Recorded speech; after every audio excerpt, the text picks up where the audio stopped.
The cafe buzzed with the energy of a new day. City workers, students, and regulars crowded the small space, each desperate for their morning fix. Among them stood Rachel Carter, a poised and confident woman dressed in a tailored blazer and designer sunglasses. To anyone watching, she looked like she had it all together. But inside, she was running on empty.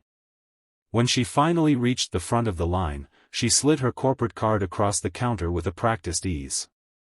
But instead of the familiar beep and green light, there was an awkward pause.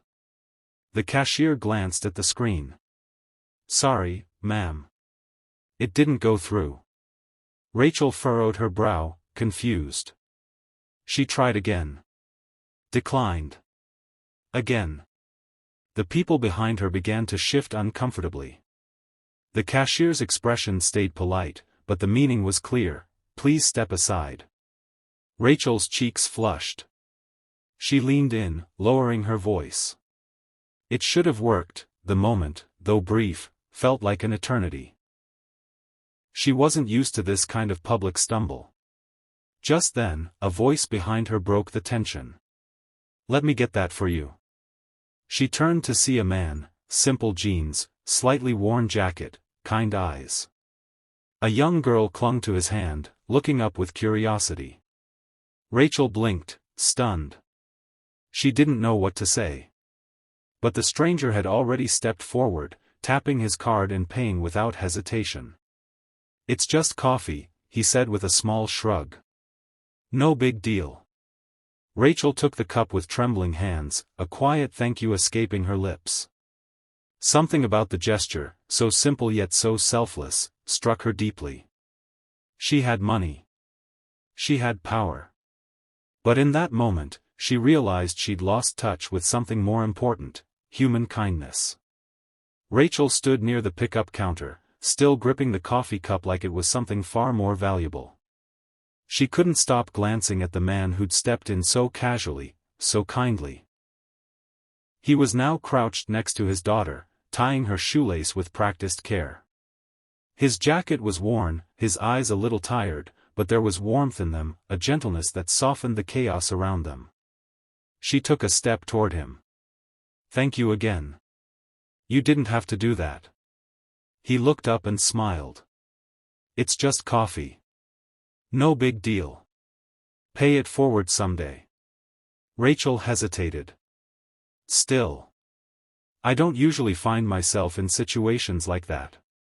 Tom chuckled, standing up. "Tough mornings happen to the best of us. Mine started with spilled cereal and a daycare that was suddenly at capacity. So here we are." He motioned toward his daughter, who looked up at Rachel with a shy smile. Rachel smiled back, something unfamiliar tugging at her chest. There was something grounding about this man, this father, so calm in the face of a morning that would have unraveled most people. They sat at adjacent tables while waiting. Rachel watched him pull out crayons from his pocket and hand them to his daughter, who immediately began to draw on a napkin. There was something raw and real about it all, no pretense, no polished surface. Just life, in its beautiful, messy form. She sipped her coffee slowly. "Life's messy, right?" Tom said again, this time looking directly at her.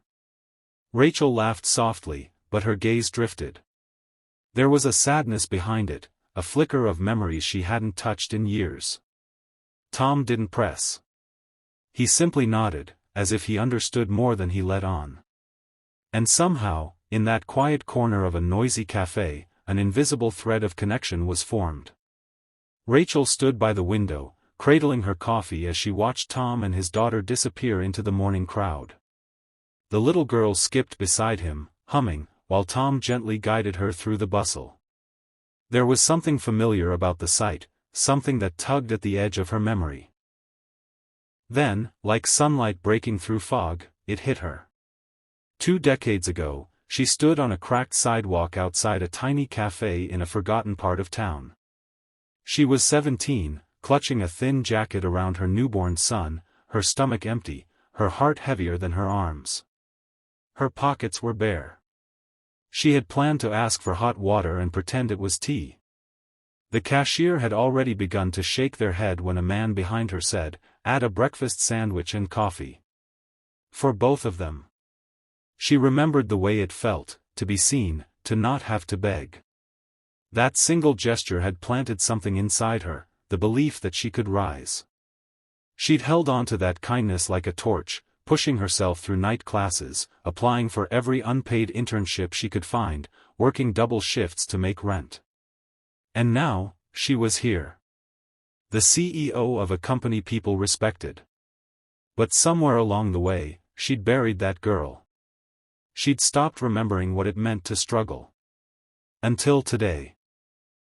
Tears filled her eyes as she watched Tom turn the corner, his daughter swinging his hand playfully.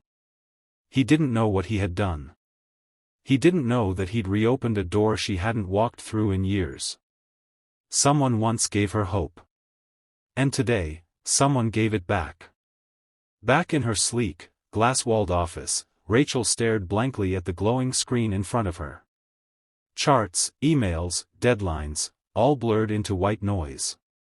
Her fingers hovered over the keyboard, then slowly reached for the crumpled Café receipt sitting beside her phone.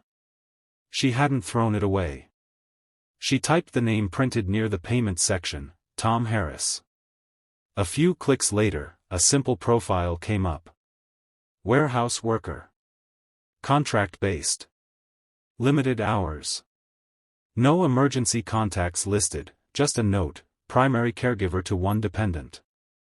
A deeper search revealed more. He'd recently taken unpaid leave. His wife, a schoolteacher, had passed away from cancer the year before.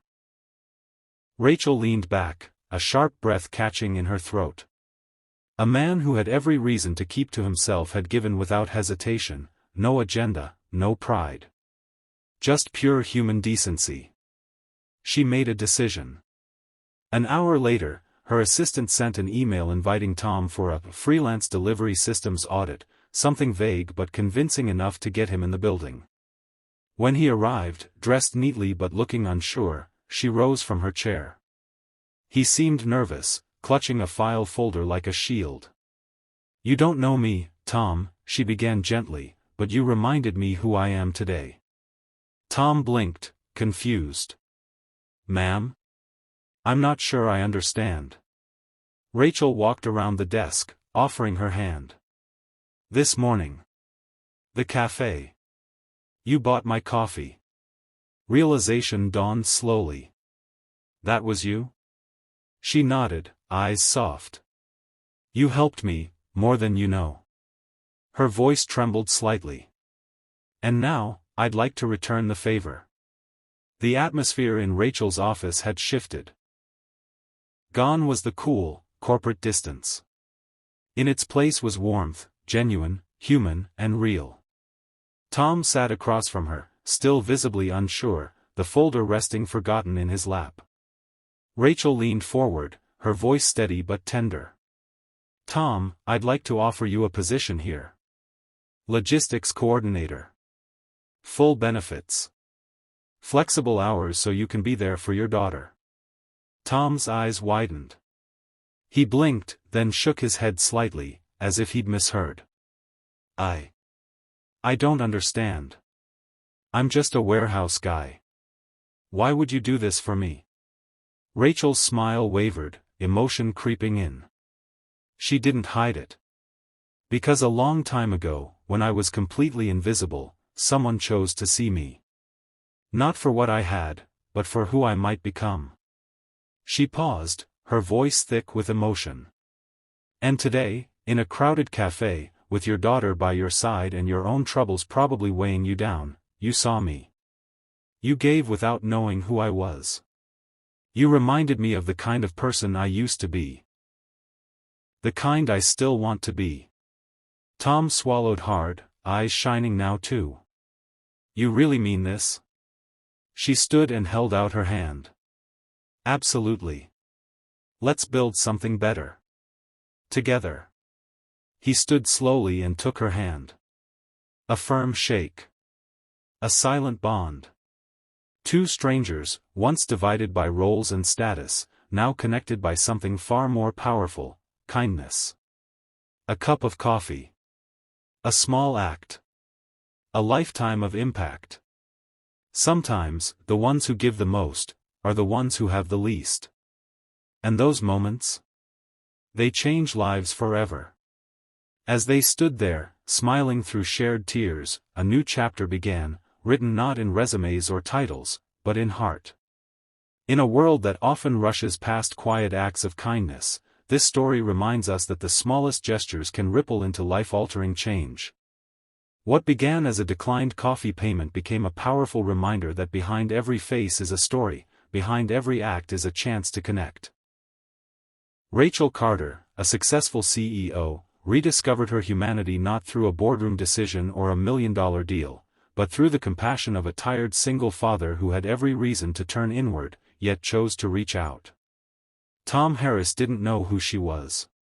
He didn't need to. His simple generosity not only rekindled Rachel's forgotten past but also ignited a future where kindness became her compass once again. In turn, Rachel used her platform to lift him up, proving that real success is measured not by what we earn, but by what we give. Their lives crossed for a moment, but the impact of that moment will last forever. Because sometimes, a cup of coffee isn't just a drink, it's a lifeline, a second chance, and a beginning of something far greater.